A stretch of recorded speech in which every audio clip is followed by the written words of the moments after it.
샬롬. 얼마 전 호수를 가보니 가뭄으로 메말라 있었습니다. 지금 장마여서 조금 불편할지 모르지만 부족한 부분들을 채우시는 하나님의 은혜라 믿습니다.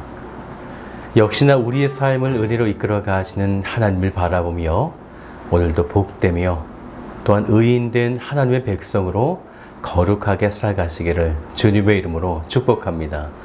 오늘 말씀은 베드로 후서 3장 말씀 되겠습니다. 사랑하는 자들아, 내가 이제 이 둘째 편지를 너희에게 쓰노니 이 두 편지로 너희의 진실한 마음을 일깨워 생각나게 하여 곧 거룩한 선지자들이 예언한 말씀과 주 되신 구주께서 너희의 사도들로 말미암아 명하신 것을 기억하게 하려 하노라. 먼저 이것을 알지니 말세에 조롱하는 자들이 와서 자기의 정욕을 따라 행하며 조롱하여 이르되 주께서 강림하신다는 약속이 어디 있느냐? 조상들이 잔 후로부터 만물이 처음 창조될 때와 같이 그냥 있다 하니 이는 하늘이 옛적부터 있는 것과 땅이 물에서 나와 물로 성립된 것도 하나님의 말씀으로 된 것을 그들이 일부러 잊으려 함이로다.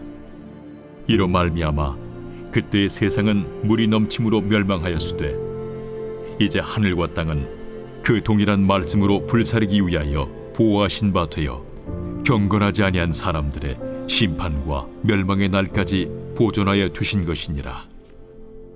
사랑하는 자들아, 주께는 하루가 천년 같고 천년이 하루 같다는 이 한 가지를 잊지 말라.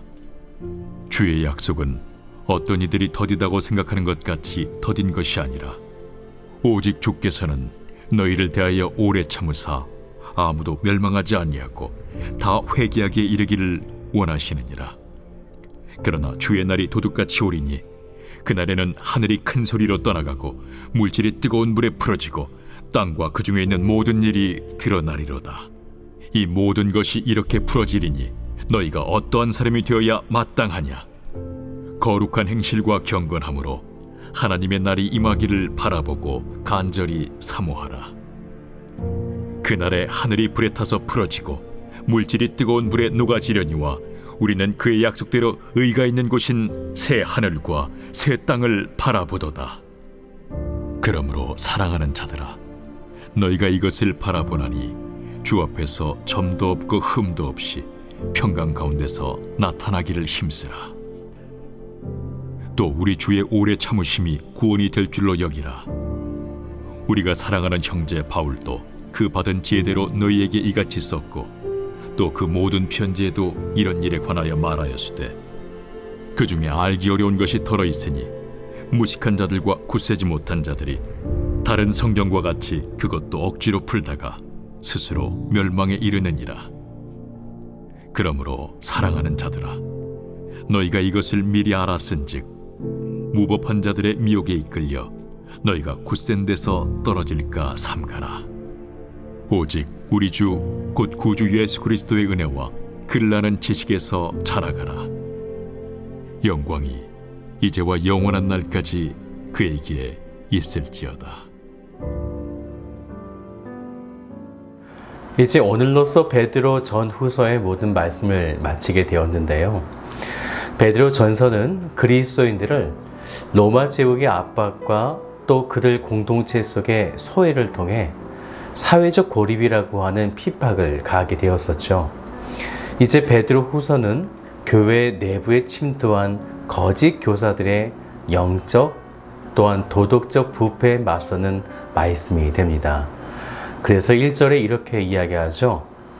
이 둘째 편지를 너희에게 쓰노니, 이렇게 말씀하는 것처럼 베드로 전서를 받은 성도들에게 또 다른 경계를 주고자 이렇게 둘째 편지를 쓰고 있다, 이렇게 강조하고 있는 것이죠.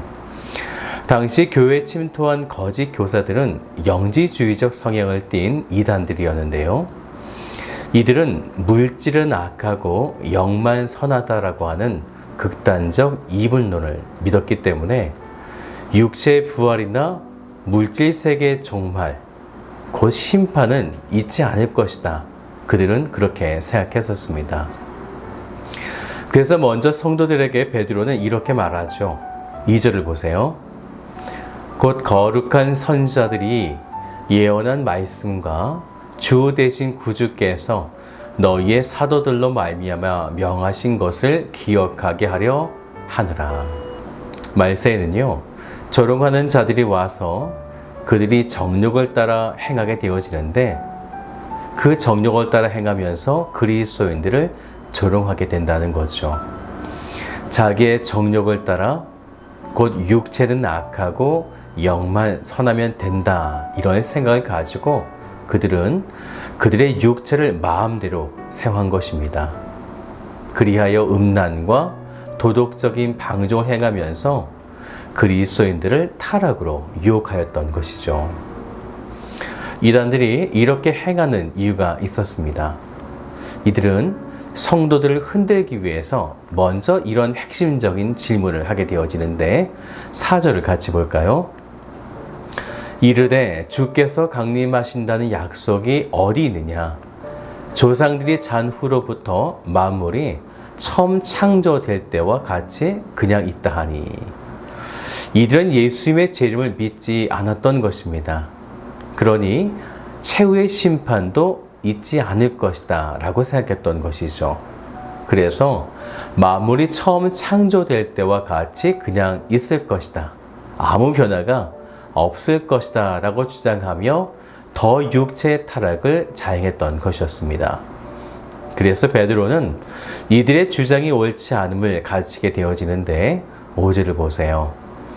이는 하늘이 옛적부터 있는 것과 땅이 물에서 나와 물로 성립된 것도 하나님의 말씀으로 된 것을 그들이 일부러 잊으려 함이로다. 이 말씀은 노아 홍수 때의 이야기를 하고 있는 것입니다. 그때에도 홍수 심판이 있을 것이라는 것을 사람들이 믿지 않았다는 것이죠. 그런데 그 다음 6절을 보면요, 세상은 물이 넘침으로 멸망하였다라는 것입니다.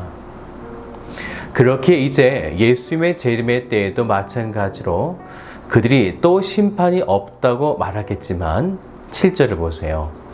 이제 하늘과 땅은 그 동일한 말씀으로 불사르기 위하여 보호하신 바 되어 경건하지 아니한 사람들의 심판과 멸망의 날까지 보존하여 두신 것이니라. 노아 홍수 때의 말씀과 이제 곧 다가올 불의 심판도 동일하다라는 거죠. 그런데 이때의 말씀을 보면 하나님은 경건하지 아니하는 사람들의 심판을 멸망의 날까지 보존하여 붙잡아 두신다는 거죠.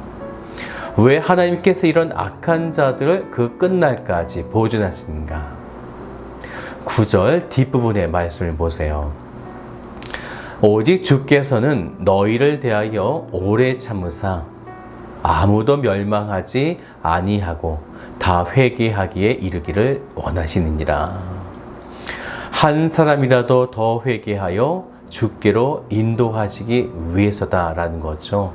그러니 우리의 전도, 선교의 사명이 얼마나 중요한 것인가. 특별히 우리가 센터 처치를 세우고 복음을 전하려 애쓰는 이 사역이 하나님께는 참 기쁨이 될 뿐만 아니라 또한 하나님께서 적극 지지하고 계시라 저는 확신합니다. 그런데 9절의 말씀을 좀 더 보면 재림이 곧 오실 것 같아 보이지만 더디 오신 것 같아 보인다라는 거죠. 그런데 이건 역시 더딘 것이 아니라 잃어버린 자를 찾으시려고 하는 하나님의 열심이다라는 것입니다. 그러니 더디 오신다, 안 오시는 것 아니야 라고 하는 착각을 하지 말라는 것입니다. 하나님의 말씀은 노아의 홍수 때와 같이 동일하게 반드시 성취될 것이기 때문에 불의 심판, 곧 최후의 심판, 그때는 반드시 임할 것이다 라는 것입니다. 우리 10절을 같이 보죠. 그러나 주의 날이 도둑같이 오르니 그 날에는 하늘이 큰 소리로 떠나가고 물질이 뜨거운 불에 풀어지고 땅과 그 중에 있는 모든 일이 드러나리로다. 모든 것이 불태워지고 사라지게 되는, 그러면 이런 마지막 때를 살아가는 우리 그리스도인들은 어떤 삶을 살아가야 하는가? 이제 질문을 던집니다. 11절을 같이 볼까요? 이 모든 것이 이렇게 풀어지리니 너희가 어떤 사람이 되어야 마땅하냐? 그리고 답을 줍니다.